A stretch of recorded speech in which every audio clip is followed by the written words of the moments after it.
AI can spit out 50 ad variants before lunch, and most paid ads teams set $200 or $300 on fire the first week, because they ship those variants exactly as the machine handed them over. I've bought 8 figures in paid social. I stopped flinching at a CPA spike years ago, so when I say I came into this skeptical, believe me, the uncanny tell-tanks click-through, I've watched it happen.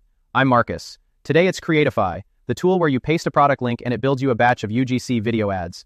Here's the reframe that changed my read. Stop judging this thing as a finishing tool. Judge it as a discovery engine. I'll show you what it actually does, where it earns a slot in a real testing budget, and who should buy it. Plus, the 3 places it'll quietly cost you money if you don't know they're coming. The first strength is the one that actually changes your week, and it's not the render quality. It's how fast you go from a product page to videos you can test. Watch the start of the flow. You drop in a product link right here, and it reads the page and writes the hooks for you. 5 to 10 of them. And these aren't random. They come back as the angles you already run. Problem, then solution. Before and after. Day in the life. The shapes that actually win on cold traffic. From a blank script box to 8 drafted hooks in about 30 seconds. Think about what that kills. The slowest, most expensive part of testing creative isn't the filming. It's staring at a blank page, deciding what angle to even try. Throughput is the whole game in paid social, and most people miss it because they're fixated on how real the avatar looks. This hands you a starting lineup instead. You don't have to love all 8. You keep the 3 worth shooting and cut the rest. That's the part that compresses the work. Put a number on that. A finished video here runs you about $2. A human creator filming one piece of UGC runs you a couple hundred easy. That's the spread that makes this a discovery engine. You're not buying polish, you're buying the right to test 30 angles cheaply. Here's where throughput lands on screen. One batch and you get a whole grid of variants back. Same script, different avatars, different cuts, all at once. This is the bit that breaks people's intuition about ad creative. Normally, each variant is a separate shoot. Here, the marginal cost of the next variant is basically 0. So run the math on a real week. Keep 3 of the 8 hooks. Run each across a couple of avatars. That's 6 videos to test today. About 20 minutes of your time against the 2 or 3 hours a single one of those takes you from scratch. You're not making better ads here. You're making more shots on goal, cheaper, faster, and that's the actual win. Not that it's beautiful. It gets you to a test stack the same afternoon you had the idea. Second strength, the actor library. You've got hundreds of these to pick from, around 700 at last count, and you filter them like a casting call. Gender, age, the industry, the scene behind them, a kitchen, a car, an office, a coffee shop. That scene filter matters more than people think. The background is what sells the UGC feel. Somebody talking to camera in their actual kitchen reads native to the feed. The same person on a gray studio sweep reads like an ad. These are built for ad context, not corporate stock. So you're not just casting a face, you're casting a setting that matches the angle. Day in the life hook? Put them in the car on a commute. That's the kind of control that makes a test stack feel like real creative instead of clip art. Third one, the voice and avatar config.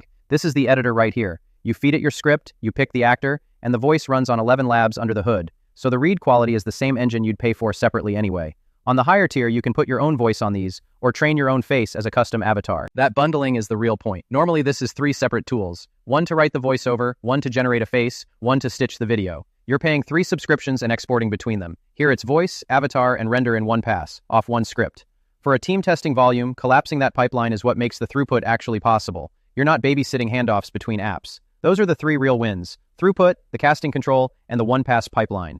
Now, where it actually breaks down, and why people keep blaming the wrong thing. 3 places it'll quietly cost you, and every one of them is a framing problem, not a the machine is bad problem. That's exactly why people keep getting burned. They blame the hook. First one, the AI tell kills the ad in the first half second to second and a half. Not the words, the face. Micro stuff. The eyes go a little off axis, the head holds too still on an emphatic line, a mouth corner doesn't move right. The viewer clocks, this is fake, before the hook even lands, and scroll speed jumps. For a DTC buyer, that reads like a hook problem, sub 1% click-through, 200 to 400 gone on a dead batch, but it's a face problem. The way around it is real though. Keep the avatar chest up, never tight on the face. Lead with a B-roll cutaway in that first second and a half so the tell never gets its window. And don't hand it a hook that needs a big emotional read. Anger, shock, real warmth, because the delivery flattens exactly there. Second one, the headline number on these plans says hundreds of videos a month. That collapses fast, and it's the one that quietly wrecks your capacity planning. You're buying credits, not videos. And a 30-second spot eats 10 credits, a 60 eats 20, HD costs more on top of that. So run the longer hooks the team actually wants, and that big monthly number lands closer to 25, 30 real videos. So the folks who count by video instead of by credit burn out by week 3 and decide the tool's overpromising. What you actually do is budget by credits up front before you ever hit generate. Then the number means what it says. Third one's quieter. Roughly a third of what you generate, you'll throw away. A lip sync glitch on an F or a V sound, a hand that comes apart at the edge of frame, a take that just reads off. So your real cost per usable video runs about 30% over the credit math. The move there is simple. Generate more than you ship.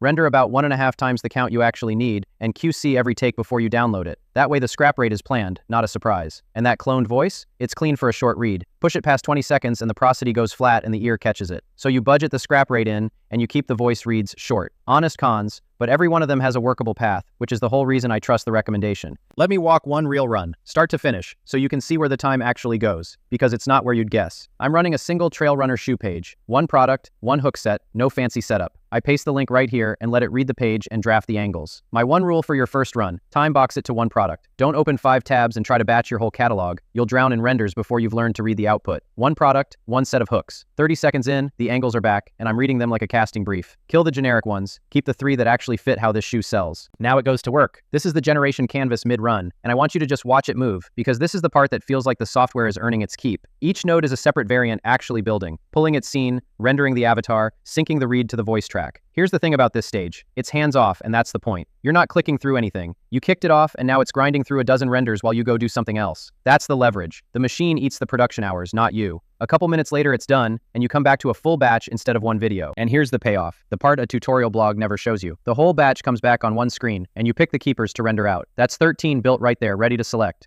So here's the honest read on the run. Generating was the easy part. The real time is right here. QC and selection. You watch each one for the tell. You kill the dead takes. You keep the ones worth real budget. Plan for that, not for the render. Before you take my word on any of this, go run one of your own product links through the free tier right now at stackauditors.com/creatify. You get a handful of credits, watermarked, enough to feel the paste a link flow once. No card up front. Watch what it actually hands back for your own product, not some demo product. Then you'll know in about 5 minutes whether the output fits how you work. That's a faster answer than anything I can give you from here. Go do that one thing before you decide. Quick read on the tiers. The full grid's on screen. The free tier? That's your test drive, not your plan. It watermarks everything so you can't actually ship from it. It's there to let you feel the flow once. Starter? That's where you start if you're still hunting for the winning angle on a single account. It runs the library actors and the paste-a-link workflow, and for finding what works, that's plenty. Pro? Only worth stepping up to when you hit one of 3 things. You need your own voice cloned, you need your own face as a custom avatar, or you're running several angles in parallel, and starter's caps start pinching. Notice what I'm doing there. I'm not picking by price, I'm picking by the stage you're at. The tier follows the job, not the other way around. Now let's talk competition. And this isn't a budget fight, it's a stage fight. ArcAds is the scale realism lane. Bigger actor library, around 1,000 plus, inline emotion tags you set line by line, and flat per video pricing. That's the tool you graduate to once an angle is proven and you're pouring real spend behind it. You pay up for the realism. Creatify's the validate cheap lane. Lower floor, the paste-a-link workflow, faster to your first 50 variants. HeyGen sits in the corporate presenter lane. Explainer video, demos, multi-language narration. Strong instant avatar on a medium shot. Different job than scroll-stopping paid social UGC. Synthesia's the enterprise training lane. Onboarding, internal comms, knowledge-based video. Its avatars read Studio Corporate, which is exactly the register that underperforms in a UGC ad slot. So pick Creatify when you're finding the angle. Reach for ArcAds once you're scaling the winner. So who's this actually for? Here's the organizing tell. Fit decides this, not price. And once you see it that way, almost everyone lands the same place. If you're a solo creator, a small agency, or a mid-tier DTC team testing paid social, same answer, different reasons. Start on starter to find the winning angle. Step to pro the moment you need a cloned voice, a custom avatar, or you're running parallel angles. The full breakdown's on screen. And remember what it's for. This is the discovery half of the job. You use it to find which of 30 angles is worth real money. Then you hand the winner to a human creator for the version you actually scale. Don't pick AI or human, sequence them. AI for the search, human for the winners. 2 cases break away from that. In-house at a B2B SaaS, trial it for variant testing only, because the tell shows faster on a SaaS face than a DTC one. Treat it as a test sandbox, not your main creative engine. And a premium or regulated brand, health, finance, legal, that's a different lane entirely. Between the tell and the synthetic media rules, human UGC is the call there, full stop. If your stage fits, start free at stackauditors.com/creatify. Paste one product link, generate a batch, and watch for the tell yourself. Only put a card down once you've seen an angle actually move. This is one operator's read, not financial advice. Your numbers are your own. Thanks for watching.